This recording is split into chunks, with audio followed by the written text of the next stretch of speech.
నుంచి అమ్మ దగ్గరికి రావడం జరిగింది. మొదట్లో నేను చిన్నప్పుడు ఒకరిని కొట్టినాను, ఇంటి దగ్గర గొడవ చేసి ఒకరు కొట్టినాను. కొడితే పోలీసు వాళ్ళు నా ఇంటికి వచ్చారు. మా అమ్మ ఏడ్చుకుంటూ కరీంనగర్కి అమ్మ దగ్గర పంపించింది. పోలీసు వాళ్ళు నా కొట్టుని పట్టుకుంటే జైలు వేస్తారేమో, కొట్లాడిన కదా లోపల మెతులు అని మా అమ్మ భయపడి కరీంనగర్లో అమ్మ ఉండే అప్పుడు 78 నెలల కరీంనగర్కి పంపించాను. నేను అక్కడ కరీంనగర్లో ఉన్నప్పుడు ఇక్కడ కేసు అంతా మా వాళ్ళు పోలీసులో మాట్లాడి గొడవ కేసు ఏదో మామూలుగా డబ్బులు ఇచ్చి కాంప్రమైజ్ చేసి క్లోజ్ చేసుకున్నాను. ఆ భయంతో అమ్మ దగ్గరికి ఫస్ట్ 78 వెళ్ళినప్పుడు అమ్మ నన్ను అడుగుతుండే, ఏంటో నువ్వు ఇంటి మీదకి రోజు జగడాలు చేస్తావంట, మీ అమ్మ ఏడ్చుకుంటే చెప్తున్నది, ఎందుకు జగడాలు చేస్తావు అన్నది. అంటే ఎందుకు కొట్టు లెక్కలు చేస్తావు, అన్ని రోజు జగడాలు చేస్తావంట, చెప్పిన మాట తినమంటాము, చదువుకోవంట, మరి ఎట్లా నువ్వు అని అన్నాను.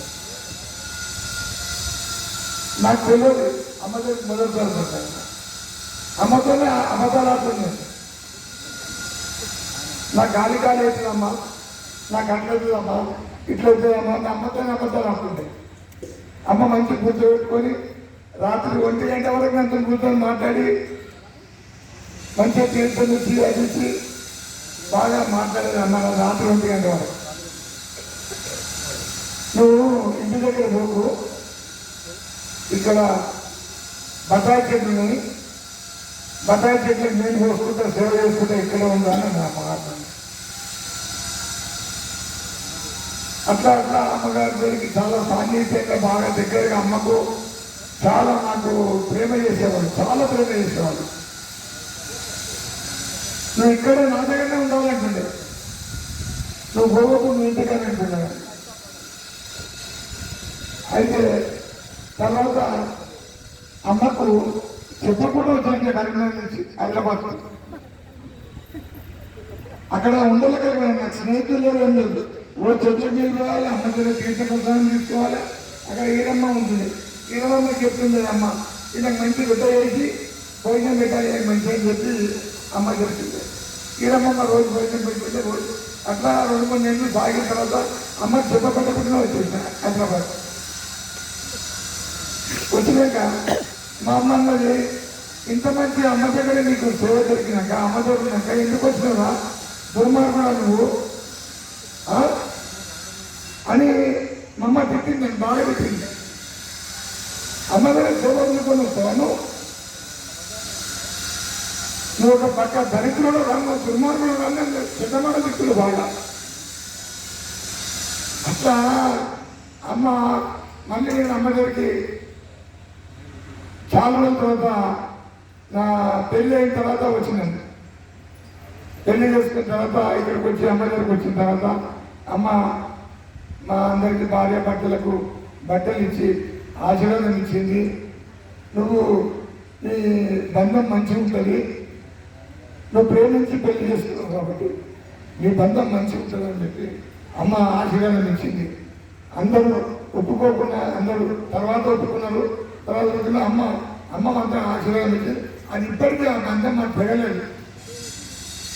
అన్ని విధంగా 2 అబ్బాయిలు నాకు మంచిగా ప్రేమతో అమ్మ ప్రతిసారి అమ్మందరం బాగా ప్రేమ చేసేవాడు. అయితే నేను ఒకసారి ఒక భక్తుని ఇక్కడ యానగని తీసుకొచ్చాను. యానగని తీసుకొస్తే వచ్చి అమ్మకు మొక్కమని చెప్పిన, అమ్మ పాడుతుంది, అమ్మకి ఇక్కడ మొక్కండి, మీ కర్మలను చెల్లిపోతే అమ్మకి మొక్కండి. ఒక అతను తీసుకొస్తే అతను అక్కడ సాధువులను చాలా చూస్తారు, మొక్కను అన్నట్టుగా మొక్తాంటిలో మొక్కనంటే నేను చాలా మంది చూస్తాను సాధువులు అని చెప్పి అన్నాడు. తర్వాత ఇక్కడి నుంచి ఆయన ఇంటికి వెళ్ళిపోయాడు. ఇంటికి వెళ్ళిపోయిన తర్వాత అమ్మ ఆయన సప్లలో వచ్చింది. ఆయన సప్లలో వచ్చి, నువ్వు నేను ఎవరో తెలుసుకుంటావా అని అడిగింది అమ్మ. అతను నేను నేను ఎవరైనా తెలుసుకుంటాను అంటే ఆయన నిద్రలో ఉన్నాడు, కలల నిద్రల అమ్మతో ఏంటంట చూస్తాంటే చూపిస్తే భూమి నుంచి ఆకాశం వరకు ఉంటుంది. ఆ అమ్మని ఆ నిద్రలో ఉంటుంది. తర్వాత ఉదయం ఆయన నా ఇంటికి వచ్చిండు. వచ్చి మీ అమ్మగారు నాకు కళలకు వచ్చారు, నా నిజంతో అని అడిగింది అమ్మగారు. మీ అమ్మగారు నన్ను అన్నాడు. అయితే నాకు ఎవరమ్మా కళలు చెప్పినట్టయినా అమ్మ మీరు ఎవరో నాకు తెలియదు, ఇలా జగ్జీవన్ రెడ్డి తీసుకొస్తాను నేను వచ్చిన మీ దగ్గరికి, నేను గుర్తుపట్టలేదు అంటే జగ్జీవన్ రెడ్డి నా కొడుకు అన్నానంటే ఆయన కొడుకు. జగ్జీవన్ రెడ్డి ఎవరు నా కొడుకు ఆయన అని చెప్పిందంట. ఆయన నూనె భర్త కూడా నేను తీసేసుకుంటా అని చెప్పిందంటే అమ్మగారు కళ. అయితే అమ్మగారికి అంత ప్రేమ ఉంటుంది. ఒక్కసారి అమ్మ చింత మనం చేయాలి. మన చింతలు అమ్మ చూసుకుంటారు. మనం ఊరికే అమ్మ చింత చేయి, అమ్మ ధ్యానం చేయి, అమ్మ జపం చేయి, అమ్మ చింతలు నువ్వు చేయి. అమ్మ నీ చింత దూరం చేస్తుంది. అయితే ఆయన నాకు చెప్పకుండా మళ్ళీ అమ్మ దగ్గరికి వచ్చిండు. అమ్మ ఆయన స్వప్నం వస్తే ఒక్కటి కాదు ఎన్నో అనుభవాలు. అమ్మ మేము అప్పుడు చిన్న ఉండే బాలకృష్ణ గారు, అన్న జ్ఞానేశ్వర్ గారు బండ్లు తీసుకొస్తుండే. అమ్మ త్రిశూలం తీసుకొని కమండలం పెట్టుకొని, అమ్మ కమండలం తీసుకొని త్రిశూలం తీసుకొని వస్తుండే. అమ్మ అందరికీ తీర్థం కూడా ఇచ్చేది. కమండలంతో తీర్థం ఇచ్చేది అమ్మ. ఆ రోజుల్లో మేము మళ్ళీ మేము ఆ జ్ఞాపకాలు నెమ్మరేసుకోవాలంటే అమ్మ చేతుని తీర్థం తీసుకురంటే అది అమృతంతో సమానం. అమ్మ కమండలంతో తీర్థం ఇచ్చింది భక్తులకు. అది ఎంత అనుభూతి అంటే అది మరవలేని అనుభూతి. మళ్ళీ తర్వాత అమ్మ దగ్గరికి నేను రెగ్యులర్గా శివరాత్రికి గురుకులంకి వచ్చేవని. మళ్ళా అదే అమ్మ నన్ను వచ్చిన తర్వాత ఒకసారి నా ఇంట్లో దేవుడు దక్షిణ భాగం లేదు, దక్షిణ భాగం ముఖం చేసి ఉన్నది. అమ్మ నన్ను అడిగింది, దేవుడు ఎక్కడి నుంచి ముఖం పెట్టినావు, ఎక్కడ పెట్టావు అని అడిగింది నాకు. అమ్మ ఇట్లా దక్షిణ భాగం పెట్టినంటే అక్కడ పెట్టద్దు, అక్కడ ఆ ఇంట్లోకి వెళ్ళి తీసేయని చెప్పింది. నేను బెడ్రూమ్ పక్కన ఉంటుంది, నువ్వు దీపం పెడుతున్నావు కదా దక్షిణ భాగం, అది అక్కడికి దేవుడిని తీసేయని చెప్పి అమ్మ ఫోటోలో మా ఇంట్లో వేరే ఫోటో ఉంటుంది, వేరే ఫోటో లేదు. మా అమ్మ ఏ యాత్ర పోతే యాత్ర వెంకటేశ్వర గుడికి పోతే తిరుపతి పోతే వెంకటేశ్వర తీసుకొస్తుంది, శ్రీశైలం పోతే శివుని తీసుకొస్తుంది. అన్ని తీసుకుపోయి గుళ్ళ బాబులలో తీసేసా. అన్ని విగ్రహాలు గుళ్ళ బాబులలో తీసా. అమ్మనే గురువు. ఈ జన్మకు నా అమ్మనే గురువు. నాకు వేరే వాళ్ళు ఎవరు లేరు. నా ఆపద వచ్చినా, నాకు ఏ కష్టం వచ్చినా అమ్మనే నాకు గురువు. నాకు వేరే ఫోటో నా ఇంట్లో చెప్పింది అమ్మగారు. అమ్మగారు ఫోటో కూడా మా మందిలో ఆశీర్వాదించారు.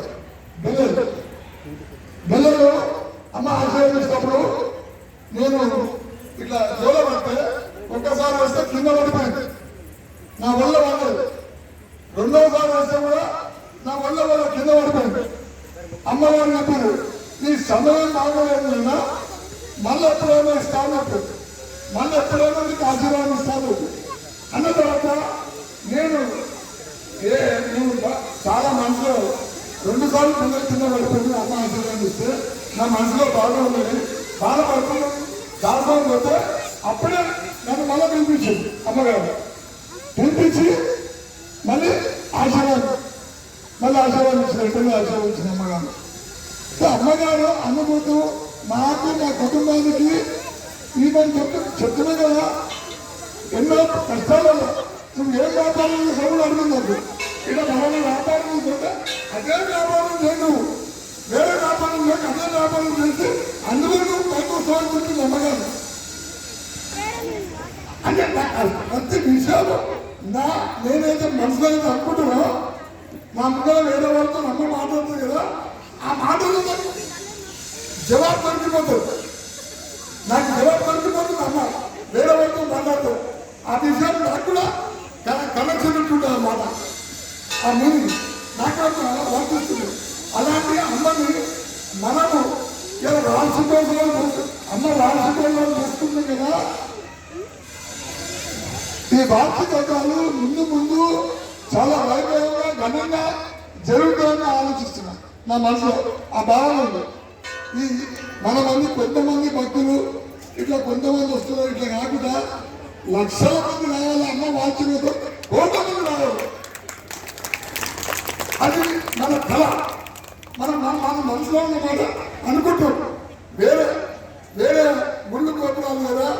అమ్మ ఇంత శక్తి మన గురు, మనం ఏ దేవుడిని చూడలేదు. ఇక్కడ నా వెంకటేశ్వర స్వామి చూడలేదు, నా శివుని చూడలేదు, నా ఏ దేవుడిని చూడలేదు.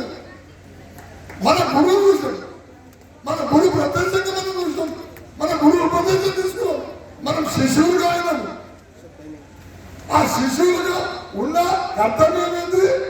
గురువుకు అనుకూలంగా తిరగాలి. గురు ప్రతి సేవలో మనం పాల్గొనాలి. అప్పుడే శిశువు చేసే సేవకు గురువుకు సంతోషం కలిగితే మనకు ఆశీర్వాదం పెడుతుంది. కాబట్టి సమయం అయిపోయిందని చెప్తున్నారు. నేను ఇంకో 10 నిమిషాలు మాట్లాడదాం అనుకున్నా, కానీ మన సమయం అయిపోయింది. ఇంటి నుంచి ఆర్డర్ వచ్చింది కాబట్టి సరే, తర్వాత ఇంకో నెక్స్ట్ మళ్ళీ మాట్లాడదాము. అయితే నేను ఏమన్నానంటే, ఇప్పటికైనా మీరు అమ్మ చింత చేయండి, వేరే చింత మన చింత అమ్మ చేస్తారు. రెండవది, ఎంతోమంది జీవహింస చేస్తూ మత పదార్థాలు సేవిస్తూ వాళ్ళకి మీరు ఒకటే చెప్పండి, జీవితం ధన్యం కావాలి. మళ్ళా మనకి జన్మలకు పుణ్య జన్మలు రావాలంటే, పాప జన్మ కర్మ తొలగించుకోవాలి, పుణ్య జన్మ కావాలంటే ఈ 2 మానాలని ప్రతి ఒక్కరికి మనం చెప్పాలి. ఆయన మానవ తర్వాత కదా మన ధర్మం మనం చెప్పాలి. మన గురువు చెప్పింది, మన గురువు చెప్పిన మార్గదర్శనం మనం చెప్పాలి. అది పాటిస్తారా పాటిస్తారా తర్వాత మనం ఇంకొక చిన్న ఉదాహరణ చెప్తాం. మనము మార్కెట్లో పోతాం, మాంసం కొందామనుకో, మాంసం ఒక ఆటోలో కూర్చొని వస్తున్నాం అనుకో, మాంసం మనం మీద పెట్టుకుంటామా, ఒళ్ళో పెట్టుకుంటామా? పెట్టుకోము. ఆ కాళ్ళకాల పెడతాం. మనకంతా రక్తం అంటుంది, కవస అంటుంది, కాళ్ళకాల పెడతాం. అంటే దాని విలువ కాళ్ళకాలు. అదే కూరగాయలు ఉంటే మనం ఒళ్ళో పెట్టుకొని వస్తాం, ఒడిలో పెట్టుకొని వస్తాం, మంచిగా చేతి పట్టుకొని వస్తాం, సంఘాలు పట్టుకొని వస్తాం. అదే మాంసం అయితే కాళ్ళు పెడతాం. ఒకవేళ ఇంట్లోకి వచ్చినా కూడా ఇంట్లో మనము వాటర్ కావాలి కడగడానికి, కూరగాయలు తీసుకుపోయి మంచిగా టేబుల్ మీద పెట్టుకుంటాం, డైనింగ్ టేబుల్ మీద పెట్టుకుంటాం. అదే మాంసం మీద పెట్టుకోక ముందు కడగాలి, వాసన పోవాలి. ఆ వాసన పోనికనే గరం మసాలా, ఆ మసాలా, ఈ మసాలా వేసి ఆ కవస వాసన పోనికనే మన వెజిటేరియన్ మసాలా వాడతాం. కాబట్టి మనము దాని జోలికి పోయిన వాళ్ళు కూడా మనం కలుపుకోవాలి. అమ్మ భక్తులుగా తయారు చేయాలి. ఒక్క భక్తుని ఒక క్రైస్తవుడు ఏమంటారంటే, ఒక్క క్రైస్తవుడిగా వస్తే వాళ్ళ జన్మ ధన్యం అవుతుంది. మనము ఒక భక్తులు అమ్మ భక్తులు చేస్తే మన జన్మ కూడా ధన్యం అవుతుంది. అది మనం చేయాలి. 10 మందికి మార్గదర్శనం చేయాలి. గురువు చెప్పింది మాట, జీవహింస మధ్యమనంతో సేవించని గురువు చెప్పిన మాట గురువు లక్షల మంది చెప్పారు. మనం కూడా 1,00,000 మంది కాకుండా మన చుట్టుపక్కల వాళ్ళకి చెప్పుకోండి. అమ్మ చెప్పిన మాట మీరు చెప్పండి. అది చెప్తే మనకు కూడా గురికి సంతోషం అవుతుంది. నా శిష్యుడు 10 మందికి మారుస్తాడు. నేను కూడా ఎంతో మందికి అమ్మ 88 సంవత్సరాలు నిరాహారిగా ఉండి లక్షల మంది భక్తులు చెప్పి తినొద్దని మనం ఎందుకు చెప్పొద్దు? అమ్మ చెప్పిన మాట మనం చెప్పాలా లేదా? అమ్మ చెప్పిన మాట మనం అందరికి చెప్పాలి. అప్పుడే మన గురువుకు మన మీద సంతోషం కలుగుతుంది. లేకపోతే లాభం లేదు. ఈ జన్మ ఈ ఆత్మ వెనుక శరీరం పనికిరా, చెత్త శరీరం పనికిరాదు. గురు మంత్రం చదవాలన్నా, నలుగురికి చెప్పాలంటే ఈ శరీరంలో ఈ ఆత్మ ఉన్నప్పుడే చెప్పాలి 10 మందికి. అమ్మ చెప్పిన మాట అమ్మకు సంతోషం కలుగుతుంది. అమ్మ సంతోషం కలిగే పని మీరు చేయండి. 10 మందిని ఇప్పుడు మనం వస్తే మనంతా 10 మంది తీసుకురాండి. అమ్మ దగ్గర లక్షల మంది కోట్ల మంది జనం వచ్చేటోళ్ళు రాబోయే రోజుల్లో. అమ్మ గుడ్డ సరిపోదు, 10 కిలోమీటర్ల వరకు కూడా జనాలు ఉంటారు. ఆ సమయం రాబోతుంది. అప్పటి వరకు మనం చూడాలి.